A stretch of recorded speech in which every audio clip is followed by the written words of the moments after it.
आज जो मेरे साथी मंत्री बिल लेकर आए हैं उसके समर्थन में मैं खड़ा हुआ। माननीय अध्यक्ष जी, मैं सुबह से जो चर्चा चल रही है 12 बजे से। ओके एक मिनट चेक कराता हूँ।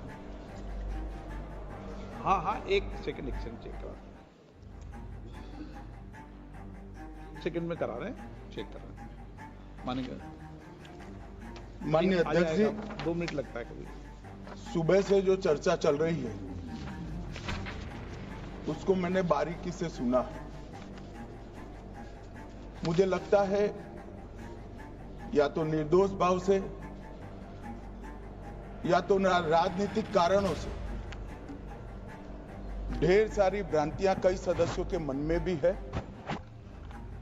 और कई सारी भ्रांतियां सदन के माध्यम से, आपके माध्यम से पूरे देश भर में फैलाने का प्रयास भी हो रहा है। बिल पर चर्चा का जवाब तो माननीय रिज्जू साहब देंगे। मैं कुछ बातें यहां रखी है, इसको मेरी समझ के हिसाब से क्लैरिफाई करने का जरूर प्रयास करूंगा। ये वक्त एक अरबी शब्द है। वक्त का इतिहास मान्यवर कुछ हदीसों से जुड़ा हुआ मिलता है और आजकल जिस अर्थ में वक्त शब्द का प्रयोग किया जाता है, इसका मतलब है अल्लाह के नाम पर संपत्ति का दान, पवित्र धार्मिक उद्देश्यों के लिए संपत्ति का दान। मान्यवर वक्त का समकालीन अर्थ, अभी जो अर्थ हम समझ रहे हैं, वो इस्लाम के दूसरे खलीफा श्री उमर के समय में अस्तित्व में आया। एक प्रकार से इसकी आज की भाषा में व्याख्या करें तो वक़्फ एक प्रकार का चैरिटेबल एंडोनमेंट है और जहां एक व्यक्ति संपत्ति, भूमि या मूल्यवान संपत्ति धार्मिक या सामाजिक भलाई के लिए दान करता है बिना उसको वापस लेने के उद्देश्य से, वहां वक्फ की रचना करें। इसमें दान देता है, वो शब्द का बड़ा महत्व है। दान उस चीज का ही कर्ज किया जा सकता है जो हमारा है। सरकारी संपत्ति का दान मैं नहीं कर सकता मान्यवर, किसी और की संपत्ति का दान मैं नहीं कर सकता। दान उसी चीज का किया जाता है जो हमारा है। मान्यवर, इसी विषय पर ये सारा जो बहस चल रहा है, चल रहा है। भारत का जहां तक सवाल है, दिल्ली में सल्तनत काल के प्रारंभ में मुइज़ुद्दीन घोरी के समय पर पहली बार वक्फ अस्तित्व में आया। अंग्रेजों के जमाने में 1863 के धार्मिक दान अधिनियम से चलता था। बाद में चैरिटेबल प्रॉपर्टीज एक्ट 1890 से चला। उसके बाद 1913 में मुसलमान वक्फ वैलिडेटिंग एक्ट अस्तित्व में आया। तब तक ये सारी प्रक्रियाएं चैरिटेबल एक्ट के तहत चलती थी। मान्यवर, आजादी के बाद वही एक्ट को 1954 में वक्फ के केंद्रीकरण के लिए बदला गया।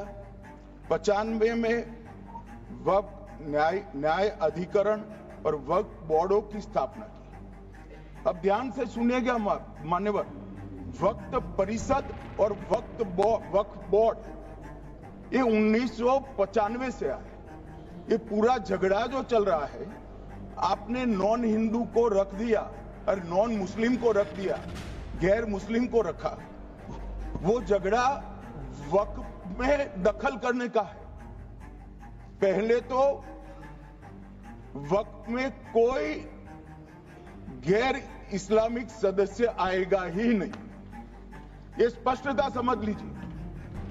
ना मुतवल्ली गैर इस्लामिक होगा, ना वाकिफ गैर इस्लामिक होगा। मान्यवर, वहां कोई प्रोविजन नहीं है। जो धार्मिक संस्थाओं का संचालन करते हैं उसमें कोई गैर मुस्लिम व्यक्ति रखने का प्रावधान किया भी नहीं है, हम करना भी नहीं चाहते हैं मान्यवर। इसलिए जो बड़े बड़े भाषण करते हैं कि समानता का अधिकार चला गया, दो धर्मों के बीच में समानता नहीं रही, मुसलमानों के धार्मिक अधिकारों के बीच में दखल खड़ी हो जाएगी, कुछ नहीं होने वाला मान्यवर। इस दृष्टि से देखें तो 1995 तक वक्फ की काउंसिल और वक्फ बोर्ड था ही नहीं, वो तो 95 से आया।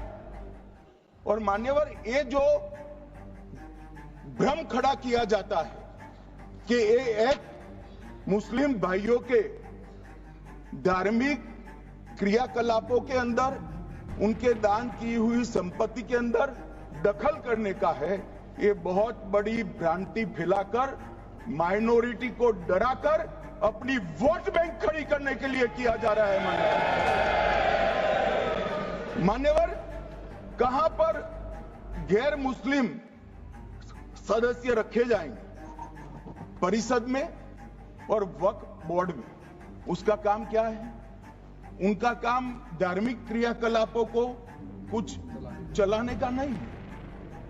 वो शुद्ध रूप से वक्फ का जो कानून, दान के लिए किसी ने दी हुई संपत्ति, उसका एडमिनिस्ट्रेशन अच्छे से चल रहा है नहीं चल रहा है, कानून के हिसाब से चल रहा है नहीं चल रहा है, या तो दान जिस चीज के लिए दिया गया, इस्लाम धर्म के लिए दिया गया, गरीबों के भोजन के लिए दिया गया, गरीबों के उद्धार के लिए, वो उद्देश्य के लिए इसका उपयोग हो रहा है नहीं हो रहा है, इसका नियमन करने का काम है।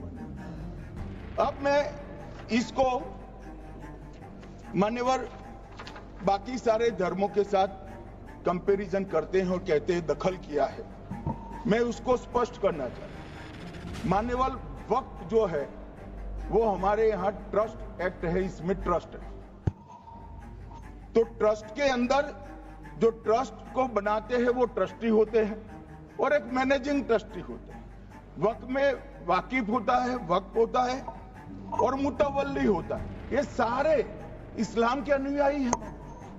अरे भाई, आप कह रहे हो, हम तो कह रहे हैं क्योंकि इसका वक्त शब्द ही इस्लाम से आया है, इसलिए हम कह रहे हैं कि वक्त वो ही कर सकता है जो इस्लाम का अनुयायी हो। अब आप उसका विरोध कर रहे हो, तो आप तो वक्त में भी नॉन इस्लामिक आदमी चाहते हो। मान्यवर, क्या कह रहे हैं? हम इसलिए कह रहे हैं कि वक्त वो ही कर सकता है जो प्रैक्टिसिंग इस्लाम को प्रैक्टिस करता होगा, क्योंकि मान्यवर इसकी उत्पत्ति ही इस्लाम के सिद्धांतों से हुई। अब मान्यवर,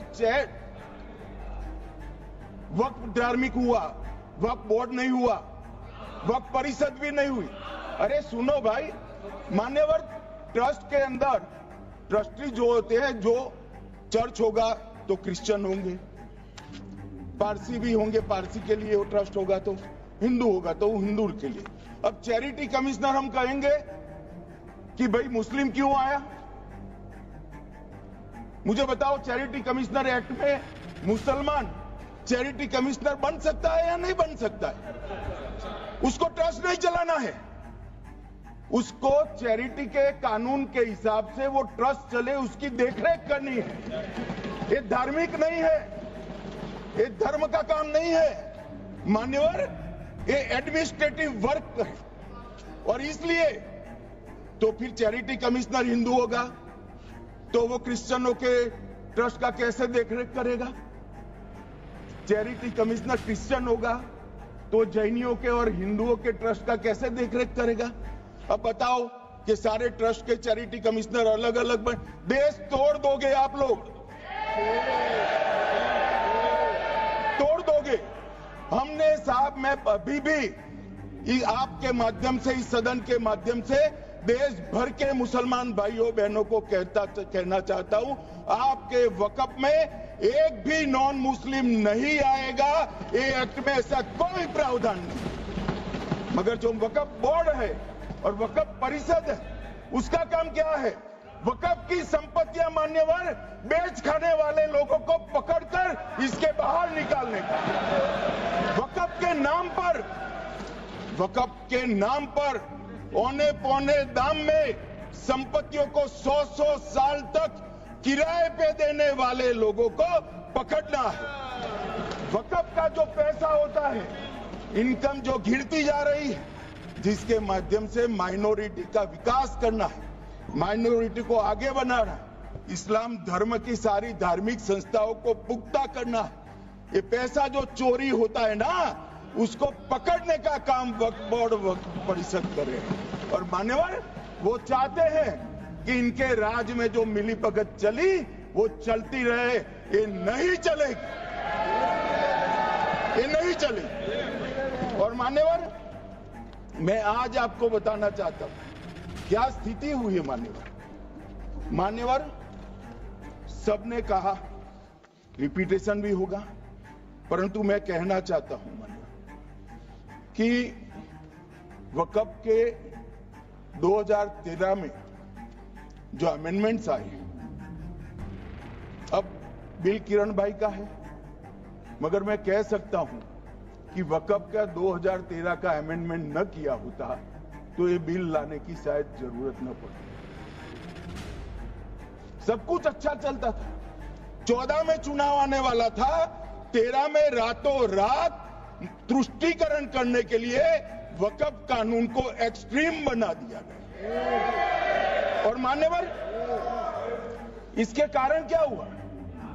इसके कारण दिल्ली लुटियन की 123 वीवीआईपी संपत्ति कांग्रेस सरकार ने जब चुनाव मुहाने पर थे, 25 दिन दूर था, वक्फ को देने का काम कर दिया। दिल्ली वक्फ बोर्ड ने उत्तरी रेलवे की भूमि वक्फ के नाम घोषित कर दी। हिमाचल में वक्फ की संपत्ति बताकर उस पर अवैध मस्जिद बनाने का काम किया। 250 हेक्टेयर क्षेत्रफल वाले 12 गांव पर वक्फ का स्वामित्व हो गया तब तमिलनाडु में। और मान्यवर तमिलनाडु के 1500 साल पुराने तिरुचेंदुरई मंदिर की 400 एकड़ भूमि को वक्फ की संपत्ति घोषित कर। ये जब मंदिर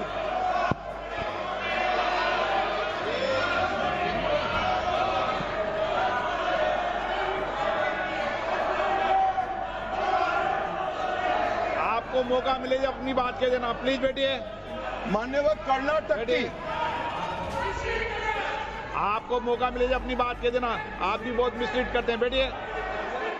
गृह मंत्री जी। मान्यवर कर्नाटक की मणिपट्टी समिति का रिपोर्ट में पढ़ रहा हूं, इसमें मेरा कुछ नहीं है, खड़े मत हो जाना। ये मणिपट्टी समिति का रिपोर्ट है। 29,000 एकड़ भूमि वक्फ की बिजनेस के उपयोग के लिए किराए पर दे दी। मान्यवर 2001 से 12 के बीच 2 लाख करोड़ की वक्फ की संपत्ति निजी संस्थानों को हस्तांतरित कर दी 100 साल की लीज पर। मान्यवर बेंगलुरु में उच्च न्यायालय में बीच में पढ़ना पड़ा, 602 एकड़ भूमि को जब्त करने से रोकना पड़ा।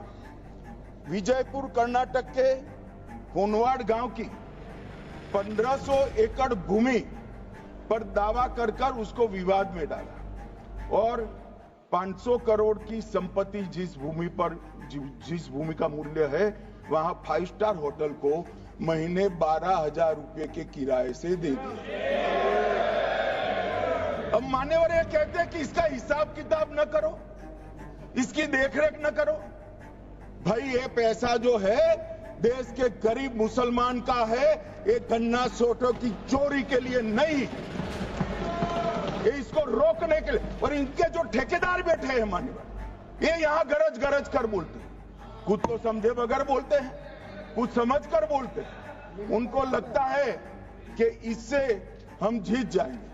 मान्यवर, कर्नाटक में दत्तापीठ के मंदिर पर क्लेम किया, तालीपरंबा 75 साल पुराने एक दावे के आधार पर 600 एकड़ जमीन का दावा किया और ईसाई समुदाय की भी ढेर सारी जमीनों पर कब्जा कर लिया गया। मान्यवर, आज देश के कई गणमान्य चर्च और चर्च के समूह वक्फ बिल का समर्थन कर रहे हैं। उनको लगता है कि इसका विरोध कर हम मुस्लिम भाइयों की सिंपैथी जीतकर अपनी वोट बैंक पक्का करेंगे, उसमें कोई फायदा नहीं होगा अखिलेश। इसलिए कि 4 साल में मुस्लिम भाइयों को मालूम पड़ जाएगा कि कानून तो उनके फायदे में है। और इसके साथ ये दक्षिण के सारे जो सांसद बोल रहे हैं, अपनी अपनी कॉन्स्टिट्यूएंसी में सारे चर्च को मान्यवर नाराज कर रहे हैं, उनको पता नहीं। सारे चर्च को नाराज करें, सारे चर्च ने रिजोल्व किया है कि हम खिलाफ इसका हम समर्थन करते हैं। मान्यवर, तेलंगाना में 66,000 करोड़ की 1700 एकड़ जमीन पर दावा कर दिया। असम में मोरीगांव जिले की 134 एकड़ भूमि पर दावा हुआ। बिहार का मैं लालू जी के कोर्ट के साथ बाद में बताता हूं। गुरुद्वारा से संबंधित हरियाणा की 14 मरला भूमि को वक्फ को सौंप दिया। और मान्यवर, प्रयागराज में चंद्रशेखर आजाद पार्क को भी वक्फ घोषित किया। और मान्यवर, महाराष्ट्र के वडानगे गांव में महादेव की मंदिर पर दावा किया और बीड में कंकलेश्वर मंदिर की 12 एकड़ जमीन वक्फ बोर्ड ने जबरन ले ली। मान्यवर, ये सब जब जो चल रहा है, इसमें आज भी मैं स्पष्ट करना चाहता हूं, वक्फ जो कि मुस्लिम भाइयों की धार्मिक क्रियाकलाप और उनके बनाए हुए दान से ट्रस्ट है, उसमें सरकार कोई दखल करना नहीं चाहती है। मुतवल्ली भी उनका होगा, वाकिफ भी उनका होगा, वक्फ भी उनका होगा। परंतु वक्फ की संपत्ति, इसका रख रखाव ठीक से हो रहा है नहीं। वक्फ का संचालन कानून के हिसाब से हो रहा है, निजी उपयोग के हिसाब से। सैकड़ों साल पहले किसी बादशाह ने दान किया, हमारी भाषा में कहो तो धर्मादा किया।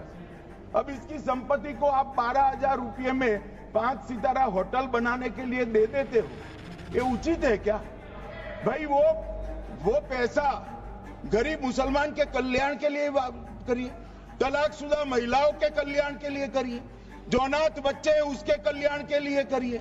मान्यवर, ये करने की जगह बेरोजगार मुसलमान युवाओं के लिए स्किलिंग का काम करिए। लाखों करोड़ों रुपए की भूमि मान्यवर, और इनकम 126 करोड़ रुपया।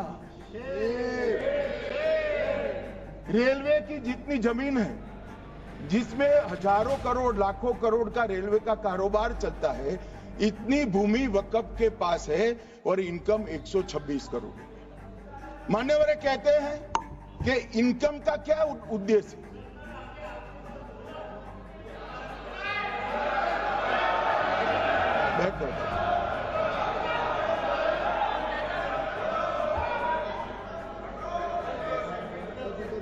मान्यवर, मैं दादा की टेंशन समझ रहा हूं, ये बंगाल के मुसलमान भी सुन रहे हैं, तो उनको टेंशन होना स्वाभाविक है। मान्यवर, लालू प्रसाद जी, आज आरजेडी के सारे सदस्य बोले, जब 2013 का अमेंडमेंट आया, मैं लालू जी का तो पूरा पढ़ना चाहता हूं, बाकी सदस्यों का सिर्फ टोकन पढ़ूंगा। लालू जी ने क्या कहा? मैडम, सरकार जो यह संशोधन विधेयक पेश किया है, सरकार की पहल का हम स्वागत करें। शाहनवाज हुसैन जी और अन्य माननीय सदस्यों ने अपनी बातों को यहां रखा, मैं उसका समर्थन करता हूं। आप देखिए, सारी जमीनें हड़प ली गई है, चाहे सरकारी हो या गैर सरकारी। वक्फ बोर्ड में जो काम करने वाले लोग हैं, उनके द्वारा सारी प्राइम लैंड को बेच दिया गया है। पटना में ही डाक बंगले की जितनी प्रॉपर्टी थी सब पर अपार्टमेंट बन गए। इस तरह की काफी लूट खसोट हुई है। हम संशोधन विधेयक तो आपको अंत में लाए हैं, समर्थन करते हैं, लेकिन मैं चाहता हूं कि भविष्य में आप कड़ा कानून लाइए और ये जो चोरी करने वाले लोग हो उनको जेल की सलाखों के पीछे। अब साहब, लालू प्रसाद की इच्छा इन्होंने तो पूरी नहीं की, नरेंद्र मोदी जी ने पूरी कर दी। ये लालू जी ने कहा था एक कड़ा कानून लाइए। मान्यवर शरीफुद्दीन शरीफ उन्होंने कहा मंत्री जी समझते हैं कि शायद इससे मुसलमानों का वोट मिल जाएगा, लिहाजा मुसलमान लोगों ने भी खुद ही तबाही मचाई है, इसलिए मैं गुजारिश करूंगा कि इसके लिए आप सख्त कानून बनाइए, उनके हाथों में हथकड़ियां पहनाइए और जो उनके कब्जे किए हैं वो जमीनों बेचकर गरीब और तलाकशुदा मुस्लिम बहनों का कल्याण करिए। इसके बाद श्री हमीदुल्लाह सैयद लक्षद्वीप से थे, उनका भी इसी टोन का भाषण है। और मान्यवर, मैं आज की बात नहीं कर रहा हूं, 2013 का जो बिल कांग्रेस पार्टी लेकर आई, इसके विरोध में इनके समर्थकों ने जो कहा था मान्यवर ये है। और क्या होगा भाई इससे? पारदर्शी ऑडिट होगी, आज ऑडिट ही नहीं हो रही। रिपोर्ट ऑनलाइन जमा करने की सिस्टम नहीं है, वो होगी, रिपोर्ट देनी पड़ेगी, बैलेंस शीट जमा करनी पड़ेगी, ऑडिट होगी, कैग के रिटायर्ड ऑफिसर ऑडिट करेंगे और मान्यवर पारदर्शिता है, इससे क्यों डरना चाहिए? पारदर्शिता से क्यों? और वक्फ बोर्ड और वक्फ परिषद, इसका कोई ऑर्डर हम ऐसा नहीं लिख रहे हैं कि कोर्ट में नहीं जा सकते।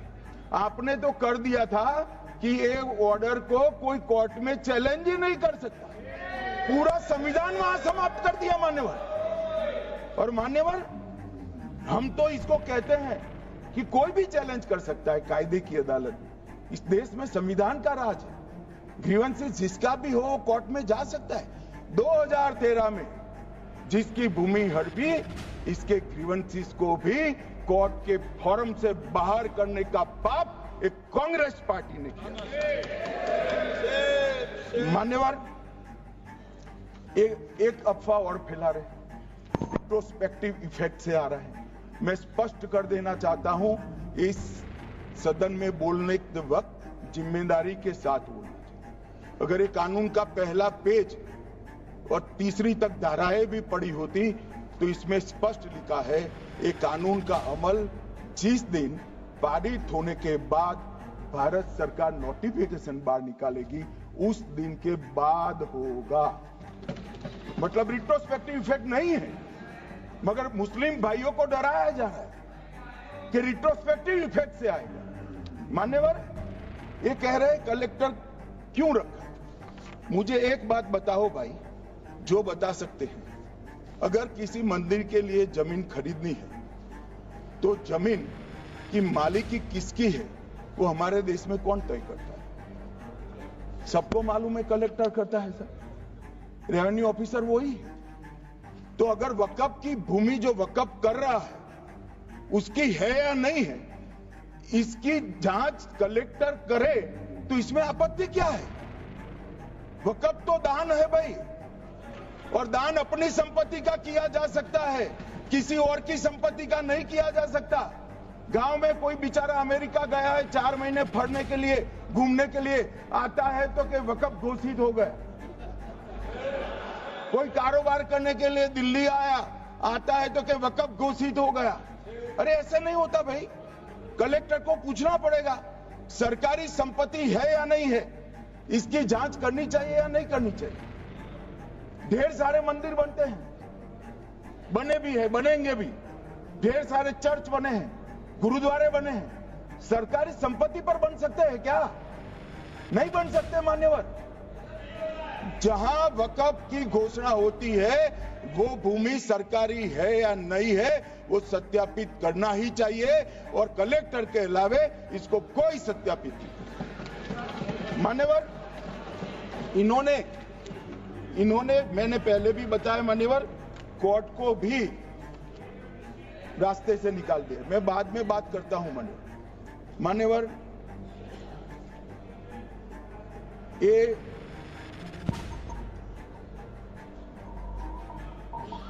मान्यवर एक उपयोग के आधार पर वक्त की समाप्त। मान्यवर ये कह रहे हैं कि सैकड़ों सालों से वहां प्रैक्टिस है। अब वो तो वक्फ रजिस्टर हो गया, आपने घोषित कर दिया, वक्फ में रजिस्टर भी हो गया, अब इसका सवाल नहीं है। मगर सैकड़ों साल की प्रैक्टिस, मुगलों के समय की प्रैक्टिस आज घोषित की जा सकती है क्या? अगर वहां नमाज पढ़ रहे हैं तो लोग देखते होंगे, कब्रिस्तान होगा लोग देखते होंगे, दरगाह होगी तो लोग देखते होंगे, और घोषित भी हो चुका होगा, रजिस्टर भी हो चुका होगा। अब अगर आप वक्फ घोषित करना है तो उसको ऐसे नहीं कर सकते मान्यवर, अधिकृत करना चाहिए। मान्यवर, जो दूसरा सुधार लेकर आए किरण जी, वो ही है कि धारा 36 में वक्फ संपत्तियों को बिना किसी स्पष्ट प्रक्रिया से, मालिकी की प्रक्रिया से पंजीकृत नहीं किया जा सकता। मान्यवर, अपील का प्रावधान वर्तमान में अधिनियम में ट्रिब्यूनल के निर्णय के खिलाफ अपील करने का कोई प्रावधान नहीं। ये दृष्टि भ्रम खड़ा कर रहे थे गोगाई जी कि हाईकोर्ट में जा सकते।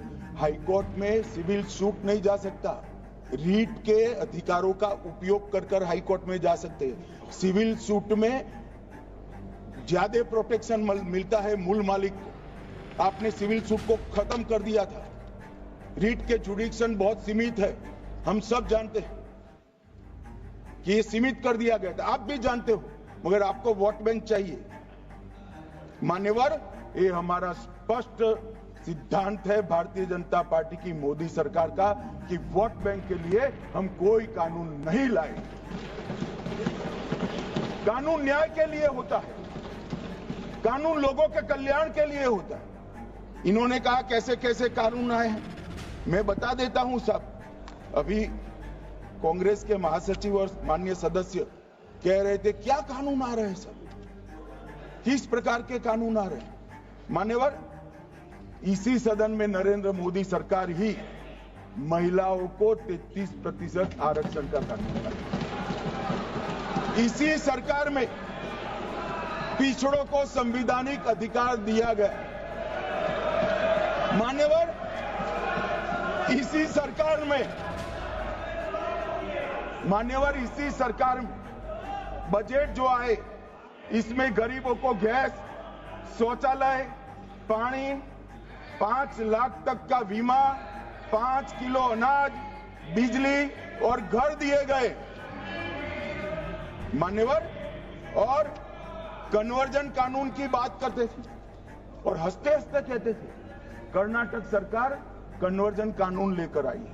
सबसे पहला कन्वर्जन कानून उड़ीसा और मध्य प्रदेश में कांग्रेस सरकार लेकर आई, मगर उस वक्त कांग्रेस सरकार तुष्टीकरण की नीति पर नहीं चलती थी, महात्मा गांधी के सिद्धांतों पर चलती। मध्य प्रदेश और उड़ीसा में सबसे पहला कन्वर्जन के खिलाफ कानून कोई लाया तो कांग्रेस पार्टी लाई, और मुझे गर्व है मेरी पार्टी की सरकारें कन्वर्जन पर कानून लाती। मान्यवर, सबको अपना धर्म का अनुसरण करने का अधिकार है, कोई शौक से करे, मगर लोग लालच, भय, इससे धर्म परिवर्तन नहीं कराया जा सकता। किसी गरीब के पास खाना नहीं है, खाना देकर उसका धर्म बदला दोगे? कोई थोड़ा कम पढ़ा लिखा व्यक्ति है, उसका धर्म बदला दोगे? ऐसे नहीं होगा मान्यवर। और आपने भी किए हैं कानून, आप नए नए आए हो, आपको मालूम नहीं है मान्यवर, इनको मालूम नहीं, अभी अभी आए हैं 5 साल से। ये कांग्रेस पार्टी ने कानून किए थे मान्यवर। अपील का प्रावधान भी हमने आगे बढ़ाया, और गैर मुसलमानों के द्वारा दान की गई संपत्तियों पर, गैर मुसलमानों की दान की संपत्तियों पर वक्फ अधिनियम को हमने लगने से मना कर दिया। माने उनके लिए चैरिटी कमिश्नर का कायदा है। ये प्रैक्टिसिंग इस्लाम, जो इस्लाम की प्रैक्टिस करते हैं, इसीलिए मान्यवर हमने ओवरराइडिंग इफेक्ट को भी समाप्त कर दिया। मान्यवर, ट्रस्ट का नियमन करने का जो कानून होता है, जैसे चैरिटी कमिश्नर के कानून में कोई ओवरराइडिंग इफेक्ट नहीं है। जहां क्लासेस आते हैं वहां ओवरराइडिंग इफेक्ट होती है। यहां ओवरराइडिंग इफेक्ट इसलिए देगी कि आप जिसकी संपत्ति हड़पी जाएगी उसको कोर्ट से जाने से रोकना चाहते थे, इसलिए ओवरराइडिंग इफेक्ट जो हमने मान्यवर निकाल दिया है। मान्यवर एक ऐसी चर्चा लेकर आए कि चर्चा नहीं, मैं आपको बताना चाहता हूं 2013 में जो अमेंडमेंट बिल आया जिसके कारण ये बिल लाना पड़ा, वो बिल में कुल मिलाकर 5.4 घंटे चर्चा हुई, 5.5 घंटे दोनों सदन मिलाकर, और इस बिल में दोनों सदन मिलाकर 16 घंटे चर्चा हो रही है मान्यवर, 16 घंटे। इसके अलावे हमने डिमांड किया समिति बनाओ, समिति भी बनाई, 38 मीटिंगें हुई, 113 घंटे चर्चा हुई, 284 हितधारक बनाए गए, वक्फ बोर्डों की संख्या जो उपस्थित वक्फ बोर्ड भी हुए राज्यों के 25 हुए, राज्य सरकार के प्रतिनिधि 15 राज्य सरकारों के आए, सांसद 8 हुए, विधायक विधान परिषद 7 हुए, और अध्ययन दौरे 3 किए गए, और अल्पसंख्यक आयोगों को भी 5 बुलाया गया। ये सबसे 92.68 लाख करीब 1 करोड़ सुझाव देश भर से ऑनलाइन आए, इसकी मीमांसा कर एक कानून बनाए। आप ऐसे इसको खारिज नहीं कर सकते हो पूरी प्रक्रिया को। आप जो कर रहे हैं 5.5 घंटे की प्रक्रिया, ये बहुत लोकतांत्रिक प्रक्रिया है, और हम 16 घंटे चर्चा करते हैं कि चर्चा आपके अनुरूप चर्चा नहीं हो सकती।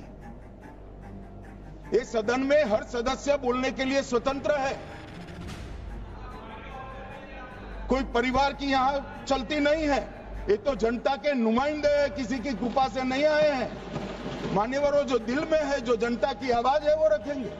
मान्यवर, एक सदस्य द्वारा कहा गया कि ये मिसलीडिंग है कि पुराने कानून में 2013 के जो अमेंडमेंट्स थे उसमें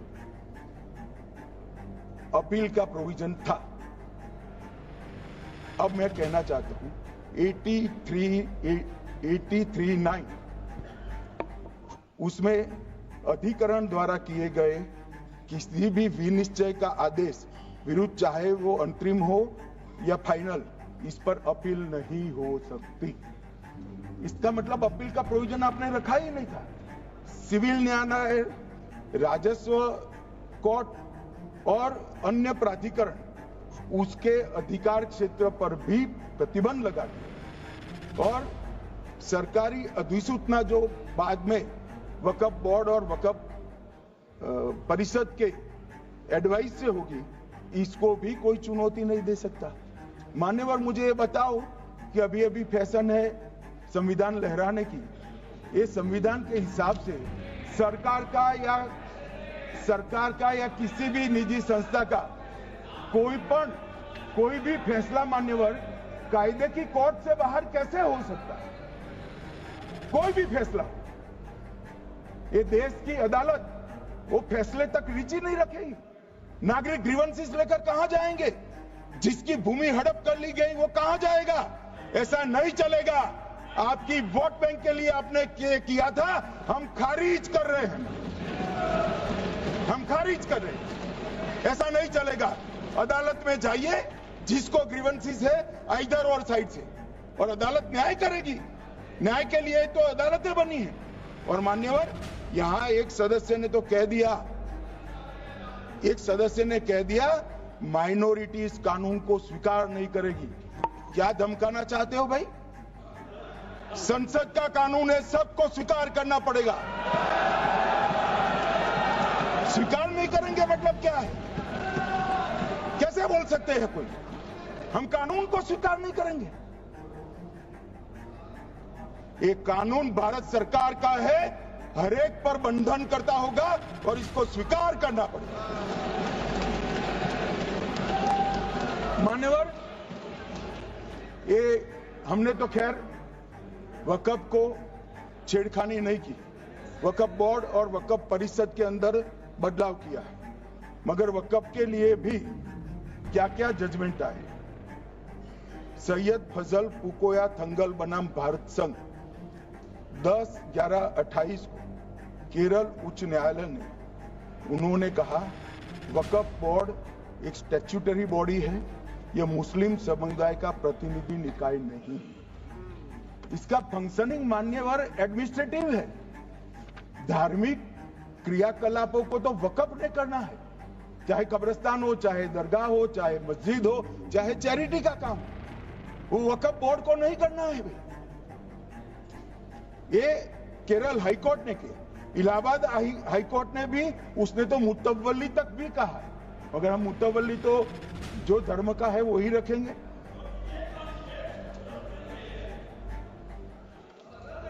मान्यवर, इन्होंने कहा एक मुतवल्ली के कर्तव्य विशुद्ध रूप से धर्म निरपेक्ष कैरेक्टर है, मगर हम मुतवल्ली को छू नहीं रहे। मान्यवर ये कह रहे थे, मान्यवर ये कह रहे थे कि मान्यवर ये कह रहे थे कि कोई गड़बड़ियां नहीं हुई। मान्यवर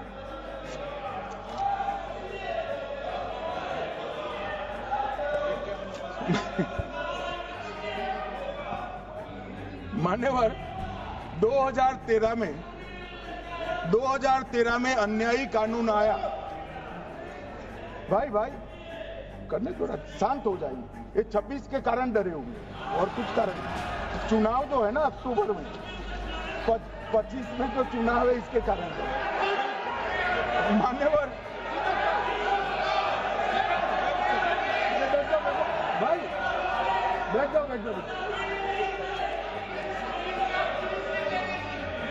मान्यवर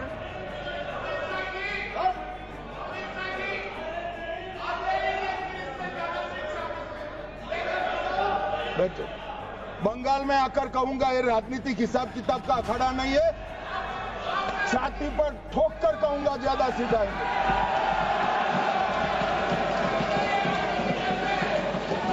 मान्यवर 2013 के, अरे बैठ जाओ वकील साहब बैठ जाइए। मान्यवर 2013 में वो भी रिपीट होने वाले। मान्यवर 2013 में बैठ जाओ। मान्यवर 1913 से लेकर 2013 तक 1913 से 2013 तक वक्फ बोर्ड का कुल एकड़ में भूमि सब वक्फ का मिलाकर 18 लाख एकड़ था। मेरी विनंती है सभी सदस्य इसको ध्यान से सुनें। 1913 से 2013 तक 18 लाख एकड़ और 13 से 25 तक एक कानून बनने का परिणाम क्या आया, और नई 21 लाख एकड़ भूमि बढ़ गई। अब मान्यवर 39 लाख एकड़ जो भूमि है उसमें 21 लाख एकड़ 13 के बाद। अब ये कह रहे हैं कि इसका दुरुपयोग नहीं हो रहा है। मान्यवर, और लीज पर दी गई संपत्तियां 20,000 थी और 25 में रिकॉर्ड के हिसाब से, हो सकता है गलत भी हो सकता है, रिकॉर्ड्स के हिसाब से शून्य हो गई। तो मान्यवर संपत्तियां कहां गई? मान्यवर बेच दी गई। किसकी संपत्ति से, किसकी परमिशन से बेचा? मान्यवर मैंने पहले ही कह दिया कि केरल और देश भर के Catholic bishop council, Catholic bishop conference of India, Catholic Congress Kerala, भारतीय कैथोलिक धर्मगुरुओं की महासभा, केरल चर्चों की संयुक्त परिषद, कैथोलिक कांग्रेस केरला, ये सब ने इस बिल का समर्थन करा है और कहा है अन्यायी 2013 का सुधार। हम अकेले नहीं कह रहे मान्यवर। और मान्यवर इसी एक्ट में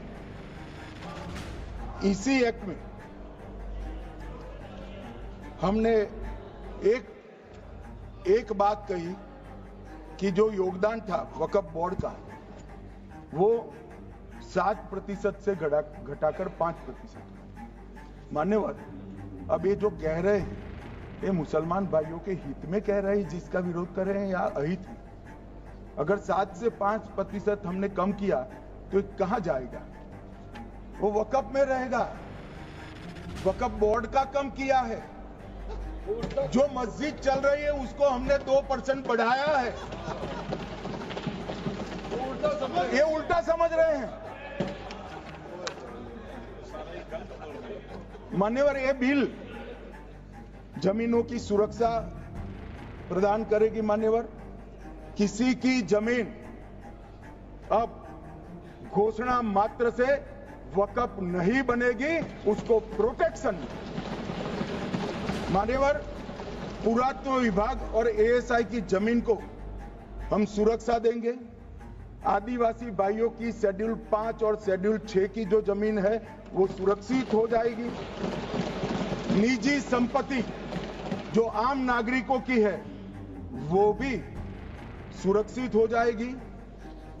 और वक्फ करने के लिए स्वामित्व को दान तो साहब अपनी संपत्ति का ही कर सकते हैं, गांव की संपत्ति का दान नहीं कर सकते।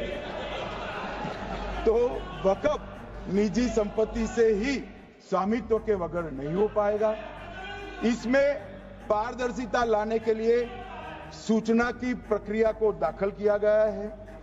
वक्फ बोर्ड की वक्फ की जो संपत्ति घोषित करने की अधिकार थे उसको समाप्त कर दिए। कलेक्टर से सर्टिफाइड कराना पड़ेगा और नए वक्फ पारदर्शी तरीके से पंजीकृत भी करने पड़ेंगे। रजिस्ट्रेशन के बगैर कोई संस्था नहीं चल सकती। और मुस्लिम ट्रस्ट अब तक के जो है उसको हमने इस जो माफ करना, कई सारे ऐसे मुसलमान भाई जो वक्फ के कानून को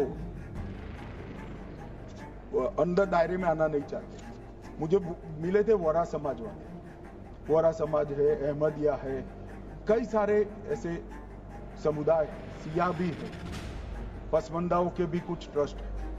वो सभी को मैं एक आनंद का समाचार देना चाहता हूं, अब मुसलमान भी ट्रस्ट एक्ट के अंदर अपना ट्रस्ट रजिस्टर करा सकता है।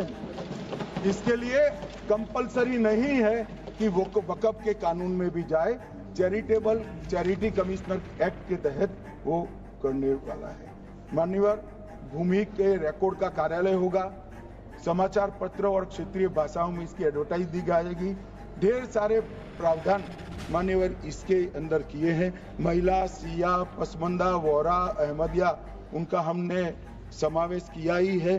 और उन्होंने कहा, मैं सुन रहा था, मान्यवर एक फैशन हो गई, राम जन्मभूमि का मंदिर बनाने की बात आई तो इस देश के अंदर खून की नदियां बह जाएगी, मुसलमान रोड पर आ जाएगा, मुसलमानों का ये हो जाएगा, वो ट्रिपल तलाक, फिर से डर, सीए आया कि मुसलमानों की नागरिकता चली जाएगी। जिन जिन ने भाषण किया है, एक मुसलमान की नागरिकता गई है तो बता दो। मुसलमान भी जानता है। और मैं तो आपके माध्यम से देश के मुसलमानों को अपील करना चाहता हूं, मान्यवर, मैंने बहुत झेला है। ये कहते थे कि सीए कानून मुसलमानों की नागरिकता लेने 2 साल हो गए, एक भी मुसलमान की नागरिकता गई है तो सदन के पटल पर रखी। कितना झूठ फैलाया इन्होंने। मान्यवर, धारा 370 हटाई, ये कह रहे थे मुसलमानों का ये हो जाएगा, वो हो जाएगा, फिर से उमर अब्दुल्ला जीत कर आज शासन कर रहे हैं। आतंकवाद समाप्त हो गया, विकास शुरू हो गया, पर्यटन बढ़ गया। मान्यवर, एक कांग्रेस पार्टी और उसके साथियों ने मुसलमान भाइयों को डरा डरा कर अपनी वोट बैंक खड़ी करने का काम किया। हम नहीं डरा रहे मुसलमानों को, आप डरा रहे हो भाई।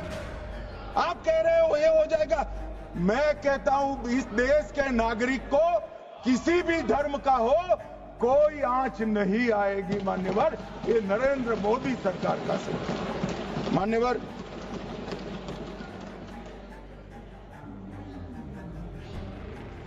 इनको मान्यवर ना पिछड़ों की चिंता है ना मुसलमानों की। ये सालों से जातिवाद और तुष्टीकरण इसके आधार पर काम करते हुए आए हैं और जातिवाद और तुष्टीकरण की राजनीति कर अपने परिवार की पॉलिटिक्स को आगे बढ़ाए हैं। मगर 2014 से मान्यवर जातिवाद, तुष्टीकरण और परिवारवाद को एक साथ नरेंद्र मोदी ने समाप्त कर विकास की राजनीति इस देश में प्रस्तावित की। पॉलिटिक्स ऑफ परफॉर्मेंस, परफॉर्म करिए और चुनकर आइए। 3 टर्म मोदी जी को चुना है और 3 टर्म भारतीय जनता पार्टी की सरकार रहने वाली है। मेरी बात ठीक कर मान्यवर, अंत में मैं किरण जी को बहुत बहुत बधाई देना चाहता हूं कि बहुत अभ्यास कर सारे दूषणों को निकालकर वक्फ कानून को शुद्ध, पारदर्शी और उद्देश्यों को समर्पित बनाने का काम बिज्जू साहब लेकर आए हैं। मैं इसका समर्थन करता हूं।